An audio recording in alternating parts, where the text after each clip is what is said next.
Assalamualaikum, jumpa lagi di modul literasi numerasi kelas 6, subtema 3, pembelajaran 3, hari 2. Selamat pagi siswa kelas 6, jangan lupa berolahraga untuk menjaga daya tahan tubuhmu ya. Sekarang siapkan buku kerja dan alat tulismu. Jangan lupa berdoa sebelum memulai belajar agar kegiatan ini berguna bagi kalian. Kita akan mulai dengan menjawab pertanyaan berikut. 1. Pernahkah kamu pergi mengunjungi pulau lain? Kendaraan apa yang biasa digunakan untuk menyeberangi pulau? Tulislah jawabannya saja pada buku kerjamu ya. Ayo membaca. Amati infografik berikut dengan seksama. Yuk kenali fasilitas umum dan fasilitas swasta. Di sini ada gambar yang berwarna merah dengan berwarna biru. Yang berwarna merah adalah fasilitas umum. Gambarnya ada seorang anak kecil yang sedang bermain di taman kota. Sedangkan di yang berwarna biru ada seorang anak yang sedang bermain di dalam taman di dalam kompleks perumahan. Fasilitas umum adalah fasilitas yang disediakan oleh pemerintah untuk masyarakat umum. Sedangkan fasilitas swasta adalah fasilitas yang disediakan oleh swasta, bukan pemerintah, untuk kelompok masyarakat tertentu.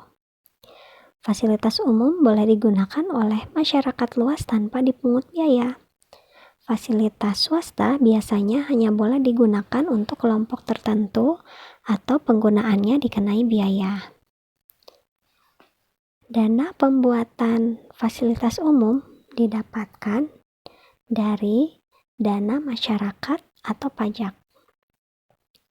Sedangkan dana pembuatan fasilitas swasta didapatkan dari lembaga swasta. Fasilitas umum contohnya taman kota, lampu lalu lintas, jalan raya, dan perpustakaan daerah. Fasilitas swasta contohnya taman yang ada di dalam kompleks perumahan, klinik, jalan yang ada di kompleks perkantoran, dan perpustakaan milik lembaga tertentu. Sekarang jawablah pertanyaan berikut. 1. Berdasarkan infografik di atas, fasilitas mana yang meminta bayaran dari penggunanya? 2. Sebutkan 2 fasilitas umum yang pernah kamu gunakan. 3. Sebutkan 2 fasilitas swasta yang ada di sekitar tempat tinggalmu. 4. Termasuk fasilitas apakah jembatan yang menghubungkan 2 tempat?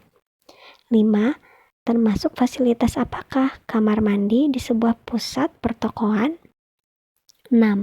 Siapakah yang berkewajiban membiayai perbaikan jalan rusak yang berada di dalam kompleks sebuah perumahan? 7.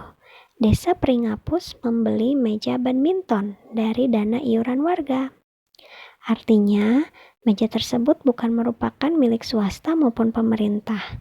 Siapa yang berhak menggunakan meja tersebut? 8. Adi adalah warga desa Pringsari. Apakah Adi berhak menggunakan meja badminton milik desa Pringapus? Mengapa? Tuliskan jawabannya saja di buku kerjamu ya. Ayo menulis. Wawancara adalah proses tanya-jawab antara narasumber dan pewawancara. Tujuan dari wawancara adalah mendapatkan informasi yang tepat dari narasumber. Lakukan wawancara singkat dengan 5 orang teman atau anggota keluarga atau tetanggamu ya. Tanyakan tentang pengalaman mudik mereka. Kemudian masukkan jawaban mereka ke dalam tabel.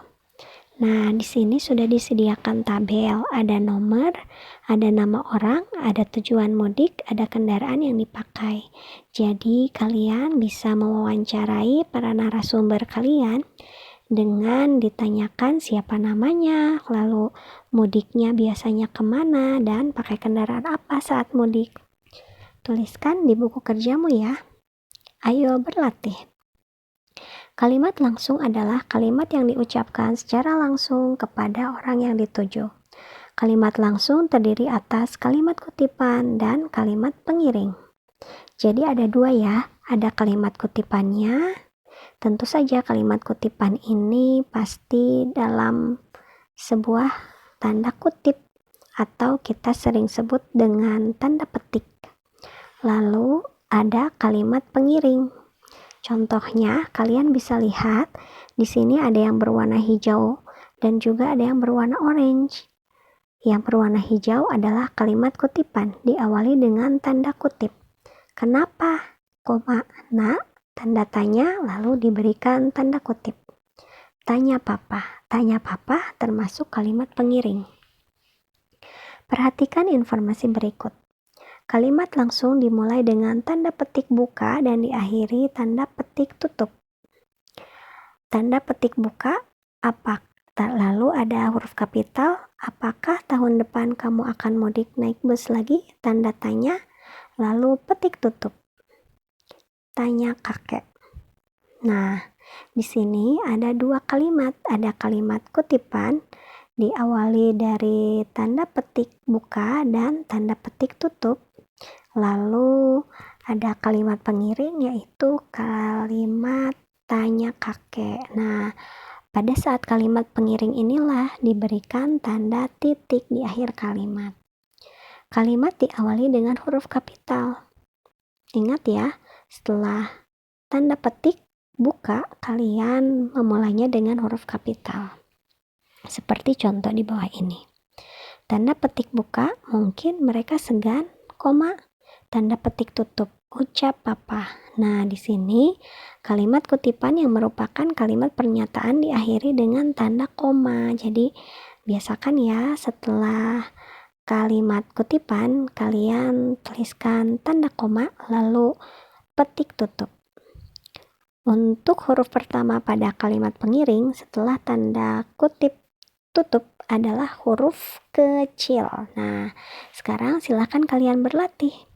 Temukan satu kesalahan di dalam masing-masing kalimat. Tambahkan tanda baca yang tepat. Jadi nanti kalian coba teliti di masing-masing kalimat ini ada satu kesalahan. Nah, kira-kira kalian cari ya kesalahannya apa, lalu yang betulnya seperti apa. Silakan kalian kerjakan nomor 1, 2, 3, 4, 5, dan 6 di buku kerjamu ya. Jurnal bacaku. Jangan lupa untuk mencatat wacana yang kamu baca hari ini pada jurnal membaca mingguan. Refleksiku setiap selesai melakukan aktivitas belajar literasi, kalian silakan refleksikan ya. Ayo mengira. Ketua RT 5 Kelurahan Sukamaju akan menyalurkan bantuan sosial kepada para warganya. Nah, di sini yang ditanyakan ada berapa benda berbentuk balok dalam gambar tersebut. Sepertinya ini salah gambar ya anak-anak. Ini yang disampaikan di sini gambarnya masih sama seperti hari pertama. Jadi ini bukan balok ya, tapi yang ini kubus. Tidak apa-apa, kalian hitung saja. Ayo menyimak. Perhatikan gambar kemasan makanan berikut. Nah, ini baru yang disebut dengan balok. Kemasan makanan tersebut berbentuk balok. Jika kita memotong sisi kemasan tersebut sepanjang rusuk-rusuk tegak dan salah satu rusuk datarnya, kemudian membuka dan menempatkannya pada bidang datar, diperoleh jaring-jaring balok sebagai berikut. Perhatikan ya, tentu berbeda dengan kubus yang pernah kita pelajari bersama di hari ke-1.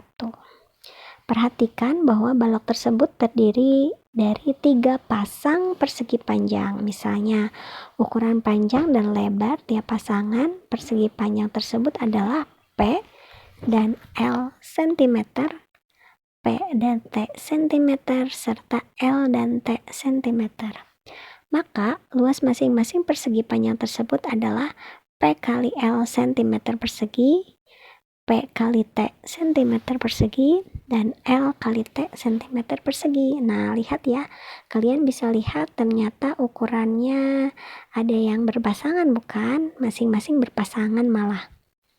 Ada pasangan berwarna merah, ada pasangan berwarna hijau, dan ada pasangan berwarna ungu. Dengan demikian, luas permukaan balok tersebut adalah P kali L cm persegi ditambah P kali L cm persegi ditambah P kali T cm persegi ditambah P kali T cm persegi ditambah L kali T cm persegi ditambah L kali T cm persegi. Nah, bisa kita tuliskan karena masing-masing ada 2, kita tuliskan menjadi 2 kali P kali L cm persegi ditambah 2 kali P kali T cm persegi ditambah 2 kali L kali T cm persegi. Atau kita bisa tuliskan menjadi 2PL ditambah 2PT ditambah 2LT cm persegi. Jadi, luas permukaan balok yang panjangnya P, lebarnya L, dan tingginya T satuan adalah 2PL ditambah 2PT ditambah 2LT satuan luas. Contoh, untuk meningkatkan harga jual batu bata, seorang perajin batu bata melapisi batu batanya dengan cat pelapis batu bata.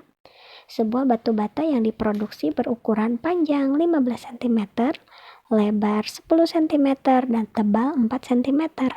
Tentukan luas permukaan batu bata tersebut.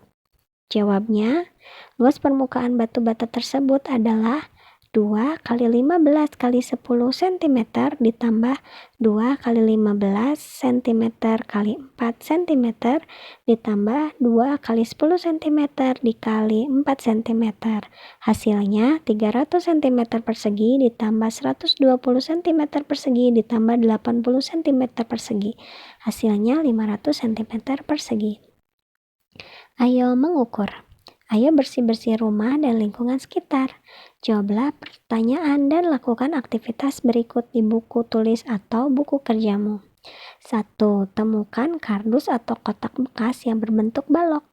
Kalian bisa gunakan bungkus odol ya, atau mungkin ada bungkus bekas sabun mandi. A. Berapa banyak sisi balok tersebut? B. Potonglah sisi-sisi benda tersebut hingga diperoleh jaring-jaring balok. C. Gambarlah sketsa jaring-jaring balok tersebut. D. Hitunglah luas permukaan balok tersebut. Tentu kalian sudah bisa ya. 2. Carilah benda di sekitarmu yang berbentuk balok tanpa tutup. A. Berapa banyak sisi balok tersebut? B. Potonglah sisi-sisi benda tersebut hingga diperoleh jaring-jaring balok. C. Gambarlah sketsa jaring-jaring balok tersebut. D. Hitunglah luas permukaan balok tersebut. Ayo berlatih. Kerjakan soal-soal latihan berikut ini di buku tulis atau buku kerjamu. Pak RT meminta tolong Andi untuk mengecat bangku taman. Bangku taman tersebut berbentuk balok yang ukuran panjangnya 2 meter, sedangkan lebar dan tingginya masing-masing 1 meter. Bagian yang akan dicat adalah seluruh permukaannya termasuk permukaan bawah yang menempel dengan tanah. Berapakah luas permukaan bangku taman tersebut yang harus dicat? Jika setiap 1 meter persegi membutuhkan 100 ml cat, berapakah cat yang diperlukan untuk mengecat 5 buah bangku taman yang sama ukurannya? Silahkan kerjakan ya. Refleksiku, setiap hari setelah selesai melakukan aktivitas belajar numerasi, silakan mengisi lembar refleksi. Sampai jumpa di hari ketiga. Wassalamualaikum warahmatullahi wabarakatuh.